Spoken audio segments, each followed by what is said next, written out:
Reporter big breaking. Areekode യുവതിയെ കൂട്ടബലാത്സംഗത്തിന് ഇരയാക്കി. മാനസിക വെല്ലുവിളി നേരിടുന്ന യുവതിയാണ് നാട്ടുകാരും അകന്ന ബന്ധുക്കളുമടക്കം 8 പേർ ചേർന്ന് ചൂഷണം ചെയ്തത്. പ്രതികൾ പലതവണ കൂട്ടബലാത്സംഗം ചെയ്തു എന്നാണ് എഫ്ഐആറിലുള്ളത്. മുഖ്യപ്രതി 36-കാരിയെ പലർക്കായി കാഴ്ചവെക്കുകയായിരുന്നു. യുവതിയുടെ 15 പവൻ സ്വർണവും ഇവർ കവർന്നു. അരീക്കോട് പോലീസ് കേസെടുത്ത് അന്വേഷണം തുടങ്ങിയിരിക്കുന്നു. കേസ് പിൻവലിക്കാൻ ഭീഷണിയുണ്ടെന്ന് യുവതിയുടെ കുടുംബം റിപ്പോർട്ടിനോട് പ്രതികരിച്ചു.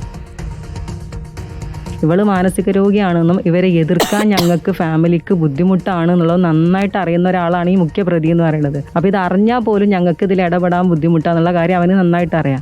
മൊഴി നൽകിയിട്ടുണ്ട്, എഫ്ഐആർ ഇട്ടതാണ്, മെഡിക്കൽ ചെക്കപ്പ് കഴിഞ്ഞതാണ്, മജിസ്ട്രേറ്റിന് മുന്നിൽ ഹാജരായതാണ്. പല ആൾക്കാർക്കും കൊണ്ടുപോയിട്ട് കാഴ്ച വെച്ചിട്ടുണ്ടാണ് പല സ്ഥലങ്ങളിലായിട്ട്. അതിൽ ആൾക്കാരൊക്കെ നമ്മൾ നാട്ടിലെ ആൾക്കാരും അതായത് നമ്മുടെ കുടുംബത്തിൽപ്പെട്ട ആൾക്കാരുമാണ്. അതാണ് നമുക്ക് വല്ലാതെ വിഷമം ഉണ്ടായത്. ഉപദ്രവിച്ചതിൽ കുടുംബത്തിൽപ്പെട്ട ആളുകളും ഉണ്ടല്ലേ? ഉണ്ട്.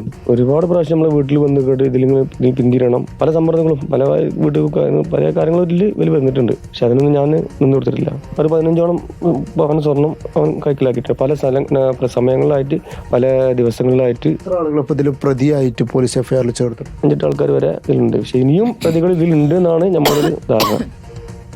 അഷ്കർ അലി കരിമ്പയുണ്ട് വിവരങ്ങളുമായി. അഷ്കർ, ഇപ്പോൾ മാനസിക വെല്ലുവിളി നേരിടുന്ന യുവതിയെയാണ് കൂട്ടബലാത്സംഗത്തിന് പലതവണയായി ഇരയാക്കിയതെന്നുള്ള വിവരം. കുടുംബം ഇത് എങ്ങനെയാണ് അറിയുന്നത്? സ്മൃതി, കഴിഞ്ഞ ദിവസം ഈ പ്രതികളിൽ ഒരാൾ തന്നെ നടത്തിയ സംഭാഷണത്തിലാണ് ഇത്തരമൊരു അയാളുടെ നാക്കുപിഴയോടെ ഇത്തരമൊരു സംഭവം ചൂഷണം നടക്കുന്നു എന്ന വിവരം ഒപ്പമുള്ള മറ്റൊരു ആൾ, ഇവരെ തന്നെ അയൽവാസിയായിട്ടുള്ള ഒരാൾ തിരിച്ചറിയുന്നത്. അങ്ങനെയാണ് ഈ കുടുംബം ഈ വിവരം അറിയുന്നതും പിന്നീട് ഈ ഇരയാക്കപ്പെട്ട യുവതിയുമായി സംസാരിക്കുന്നതും. ഈ ഇരയാക്കപ്പെട്ട യുവതി ഇത്തരത്തിൽ മാനസിക വെല്ലുവിളി നേരിടുന്ന ആളായതുകൊണ്ട് തന്നെ കൂടുതൽ ചോദ്യം ചെയ്യുന്നതിനോ കൂടുതൽ കാര്യങ്ങൾ അവരിൽ നിന്ന് തുറന്ന് പറയിപ്പിക്കുന്നതോ അത്ര എളുപ്പമായിരുന്നില്ല. പലപ്പോഴും അവർ അക്രമാസക്തയാകുന്ന ഒരു സാഹചര്യം കൂടി ഉണ്ടായിരുന്നു. അതുകൊണ്ട് തന്നെ പിന്നീട് തുടർച്ചയായി ഇവർക്ക് ട്രീറ്റ്മെൻറ്റ് നൽകി ഇപ്പോൾ അവർ കോഴിക്കോട്ടെ ഒരു ആശുപത്രിയിൽ മാനസിക രോഗത്തിന് ചികിത്സയിൽ തന്നെയാണുള്ളത്.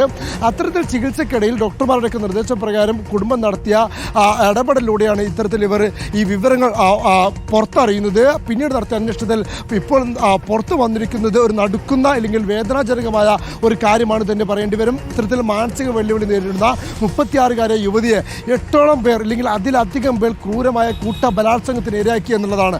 പലപ്പോഴും ചെറിയ പ്രലോഭനങ്ങൾ നൽകി അല്ലെങ്കിൽ ഭീഷണിപ്പെടുത്തിയൊക്കെ തന്നെ ഇവർ ഈ യുവതിയെ പീഡനത്തിന് ഇരയാക്കിയിരുന്നു എന്നുള്ളതാണ്. കീഴ്ശ്ശേരിയിൽ വെച്ച്, വെള്ളുവമ്പ്രത്ത് വെച്ച്, മാനന്തവാടിൽ വെച്ച്, അങ്ങനെ വിവിധ ജില്ലകളിൽ വ്യത്യസ്ത ഇടങ്ങളിലായി ലോഡ്ജുകളിലും റിസോർട്ടുകളിലും ഒക്കെ വെച്ച് തന്നെ 3-4 പേർക്ക് തന്നെ ഒരേ സമയം തന്നെ യുവതിയെ കൂട്ടബലാത്സംഗത്തിന് ഇരയാക്കി എന്നുള്ളതാണ് പോലീസ് എഫ്ഐആറിലുള്ളത്. ഇതിലിപ്പോൾ അരീക്കോട് പോലീസ് 3 എഫ്ഐആർ രജിസ്റ്റർ ചെയ്തിട്ടുണ്ട്. ഈ കുടുംബം പരാതിയുമായി മുന്നോട്ട് പോയതോടെ തന്നെ കുടുംബത്തിന് മേൽ പരാതി പിൻവലിക്കാൻ വലിയ സമ്മർദ്ദമുണ്ട്, ഭീഷണിയുണ്ട് എന്നുള്ളതാണ് കുടുംബം ഇപ്പോൾ റിപ്പോർട്ടിനോട് തന്നെ വ്യക്തമാക്കിയിരിക്കുന്നത്.